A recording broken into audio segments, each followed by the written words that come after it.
So today I'm going to talk about using Postgres with ActiveRecord to get some real power out of Postgres and stop doing all the work in memory.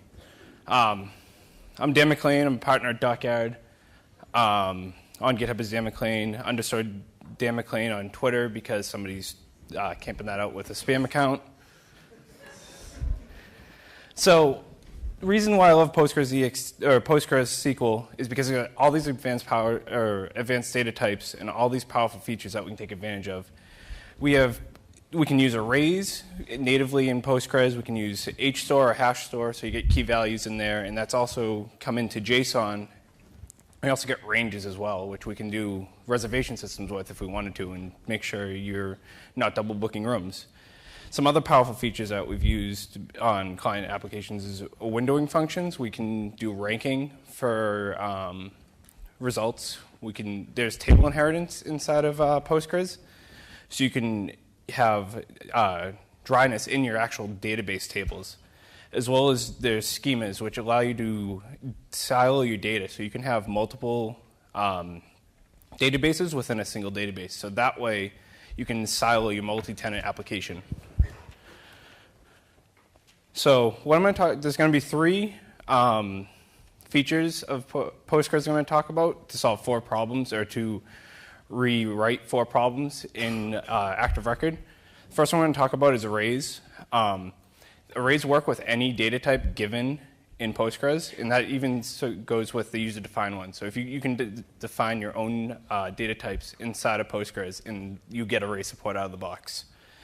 And the other powerful part of arrays is that they can be multidimensional. So you could store a matrix inside of a row inside of your table. The one drawback on the multidimensional arrays is they have to be square. It throws errors if you have 3 elements in one subarray and 2 in another. I'm going to talk about HStore or hash store, your typical key value. One thing to know about hash store is that all the values it stores are going to be strings when you get them back. So if you're going to be storing numbers in your HStore, you're going to have to convert them when they come out of the database. I'm also going to talk about the rank windowing function and common table expression. The rank windowing function allows the database to rank your results given a certain sort order, and in the rank one specifically takes into account ties. And with common table expressions, or CTEs, they allow you to declare a subquery before your actual query so that you don't have a giant subquery in your from statement in your SQL query. So the patterns we're going to examine are tagging. You see tagging on sites like Stack Overflow. You're going to tag questions. We're going to talk about providing a similar records functionality.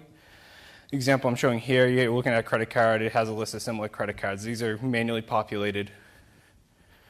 We're going to talk about single table inheritance. There's not a good picture of this, so I threw a picture in of my Boston Terrier. Seeing that Boston Terrier is kind of the Wicked Good Ruby mascot. And then the last pattern I'm going to talk about is leaderboards. On a application we built out, we had leaderboards for specific games, and we put all those scores in one table. So to talk about tagging, we're going to have a couple requirements of our tagging system. We're going to want to tag notes in our system. We don't care about generating a list of notes from notes inside the system. I'm going to talk about this later in the talk about why we're not caring about it. And then we're going to be able to find notes given a tag.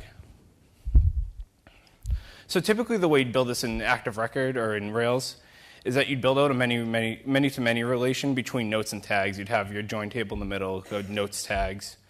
Every time you need to add a new note that hasn't been seen by the system, you're going to have to create new records. There's a lot of maintaining and deleting of actual records within the system. The way we're going to get around this is we're going to use arrays, and we're going to actually store an array of strings on our notes so that we can query against that and retrieve that with each record. So you're not going to have to get a join to get your list of records. So it's one call when you do a find on your post to get back your list of tags. And this all takes care of the maintaining of creating tags and removing tags from the system when they're new and not used anymore. So Rails 4 added in array support. I actually got the commit in for that, and I added in the migration support as well, which I just wanted it simple, so I added an array argument to the add column. And this works in create table.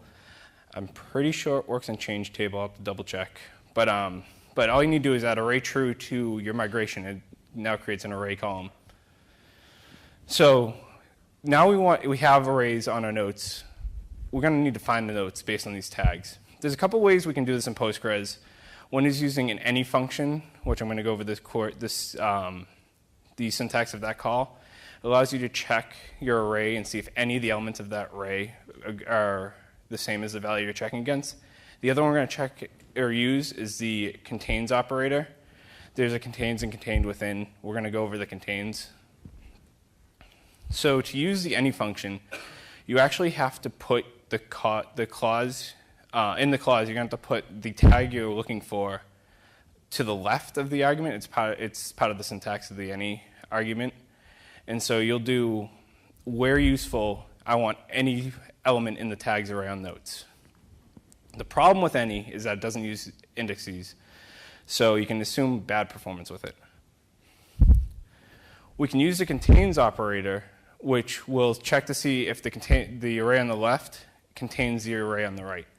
So the one thing we'll have to do is when we're checking values, we're going to have to wrap the value we're checking on its way in an array. So you can use this actually to check against multiple values. So if you have multiple values in the array on the right, if any one of those is not in your array on the left, it's not going to match.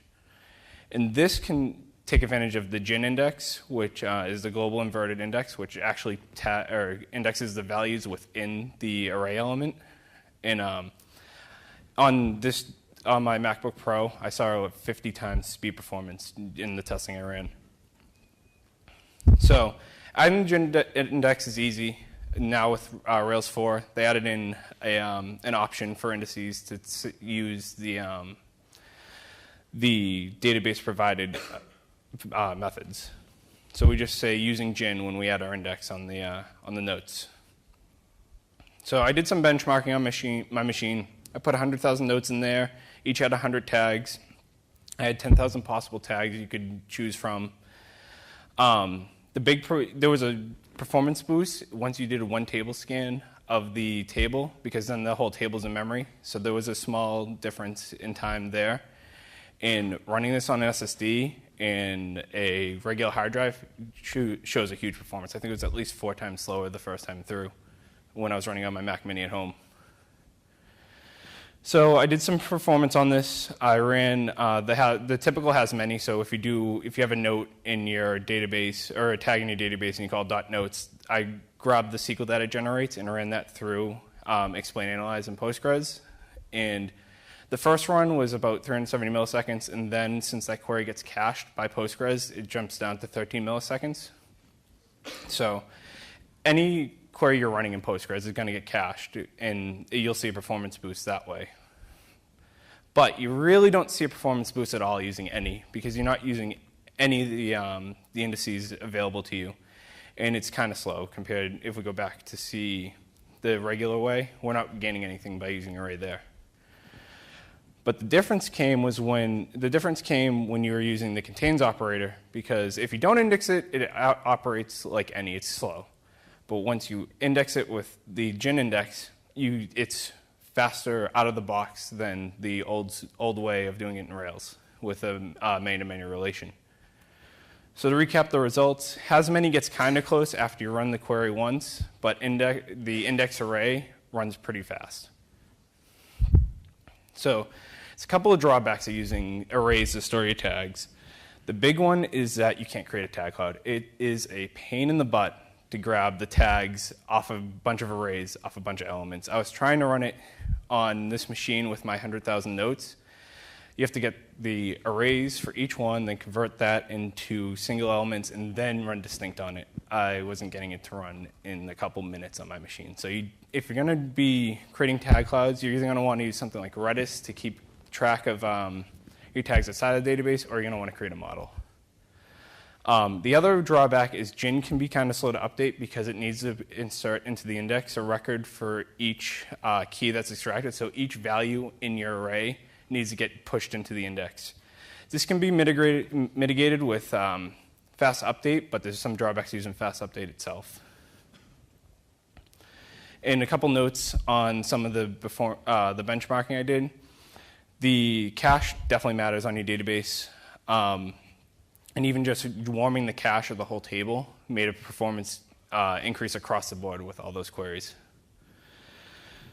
So next I'm going to talk about having similar records in your database. So you have a post, you want to give people, when they read that post, links to other posts in your blog. And you care about that this post has some sub-posts, but you don't care about linking back to the other one. Each one is going to have its own manually managed list of related records.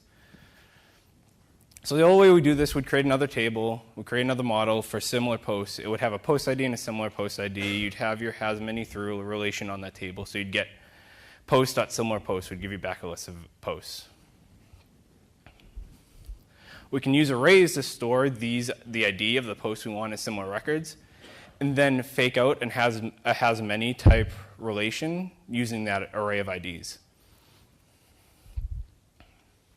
So again, we're going to add an array on our model. This one's going to be a bunch of integers because integers are what your IDs are for your posts. From there, we're going to define a similar post method or getter for similar posts, which will take that similar post ID and run a select on the or a find on the table for those posts.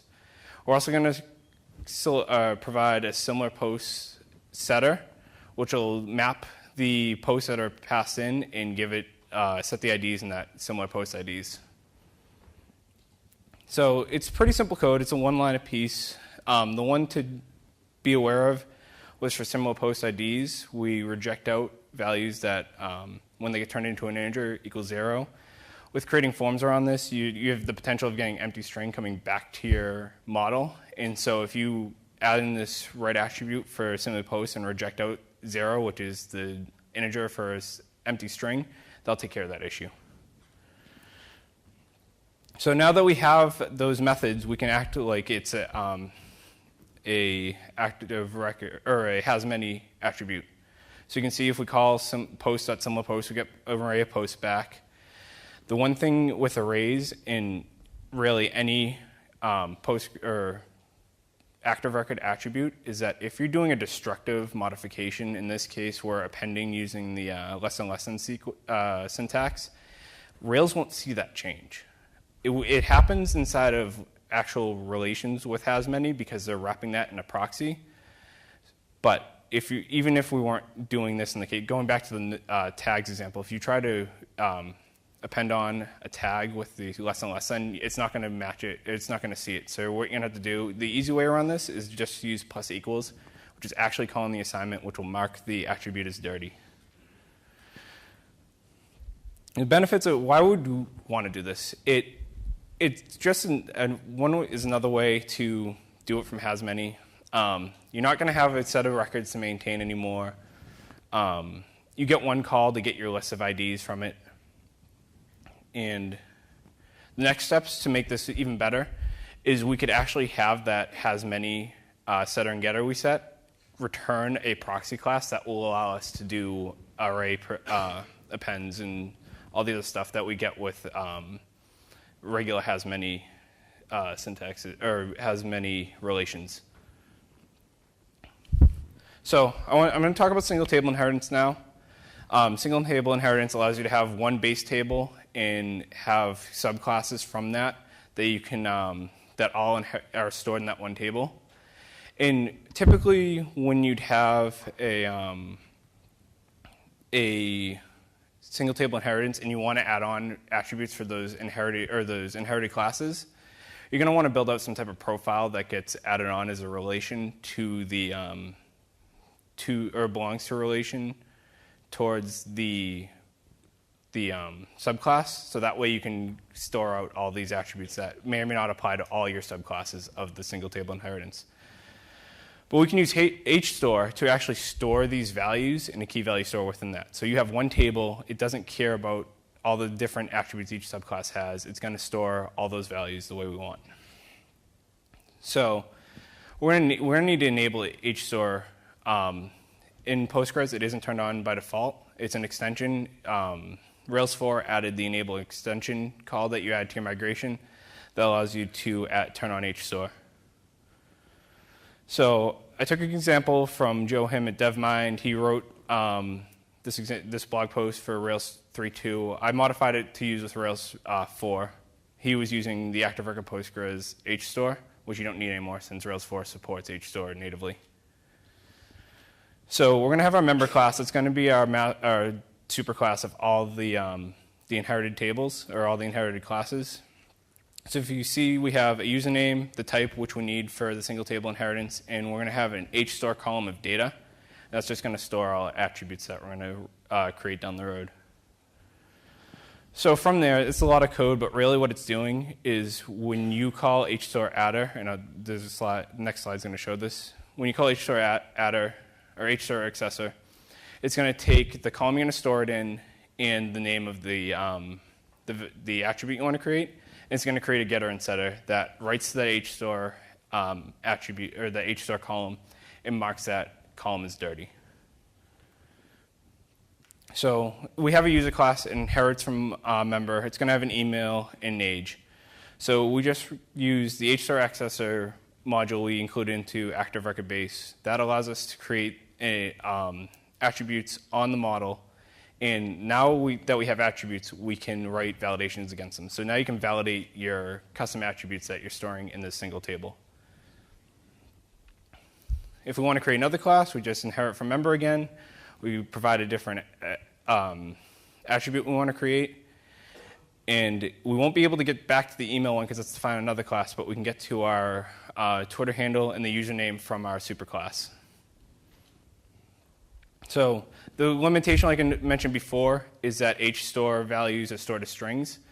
So if you're going to be storing integers, like we saw I put age in there, if you're going to store that, you're going to want to extend, we could extend this HStore attribute so that it does a typecasting on the way out. And the last example I'm going to go over is leaderboards. It goes back to what I was mentioning before. We have a bunch of games that we want to keep leaderboards for. We're going to use one score model, and we're going to want to return a user want to see what their ranks are within that table itself. So we can use the rank function I mentioned before. The rank takes an over method with the order of how it should be ranked. So we're using points in this case because it's a leaderboard. We get scores. So we want it descending because we want the high scores up top. So we're going to get the username and points back with the rank, and we're going to get it from the game Barking Boston's. You can see Brian's got the top score, I have second and third, and Doug's not very good this game, so he gets last place. So if we try to just get my scores from the game using that same rank and just adding on the where clause of my username, you can see I get my records back with the right scores, but the rank is all wrong. It's just ranking my scores within myself. If you see back, I was 2 and 3 instead of, I'm not 1 and 2. So what we're going to want to use here is a common table expression. Like I said before, common table expressions allow you to take a query that you want to run, or a subquery, and define it as, you can think of it as a temporary table. So what you can do is run that subquery before, and then select across that table. And we can use that to correctly get my rank for my scores within my game, or within the game. So you can see I create the common table expression of all the scores for the game, and then from that common table expression, I select the scores with my username, and that gives me the correct rank for those scores. So getting ranked results in ActiveRecord can be kind of a pain in the butt because you're going to have to put a huge block of SQL in the middle of your class. I extended my PostgreSQL gem to use rank and common table expressions, so that giant block of text that we wrote, and you have to put string interpolation in, and string interpolation is going to be a bad idea because it's going to be ran in SQL. We can call ranked on a query to get it ranked across the score, and then we can take that rank score and put it into our common table expression, and then select from within that common table expression. And we have a one-liner that does that huge block of SQL that we had before. So Postgres has some really powerful features baked into it. Your situation ultimately dictates the best approach. You shouldn't just use this because I told you about it today and it seems cool. Specifically with the leaderboards, I was thinking about how we're going to address this before, and it was like, okay, now I have to load all the scores for a game in memory, and I have to rank them myself and worry about ties and all that. Then I found out rank is a windowing function in Postgres. Gives us some real power there, so that I let Postgres do all the work. It takes care of doing all the paging for me, and I don't have to grab all those records in memory. Imagine having 100,000 scores in your database. Now you have to rank those in memory. It's going to be terrible. You're going to want to pick the solution that's going to be the best performance and maintainability trade-off. It's always the case when you're writing code. So there's some really cool features in Postgres that don't necessarily have native Rails 4 support, but some of them do. JSON does. I'm pretty sure JSON does. Network types do. Network types that has IP address. IP address takes into account subnets, so you can actually check to see if an IP address is within a subnet that you care about. You can see where this would be useful if you're running an analytics package. You can log all your IP addresses to your database and see where they're coming from. Like I said before, ranges can be super useful. You could write a reservation system within ActiveRecord and be able to query against ranges within Postgres itself. The other big one I haven't really mentioned yet is PostGIS. I mean, globals. You can do all types of geospatial mapping within Postgres itself. That's it. Any questions?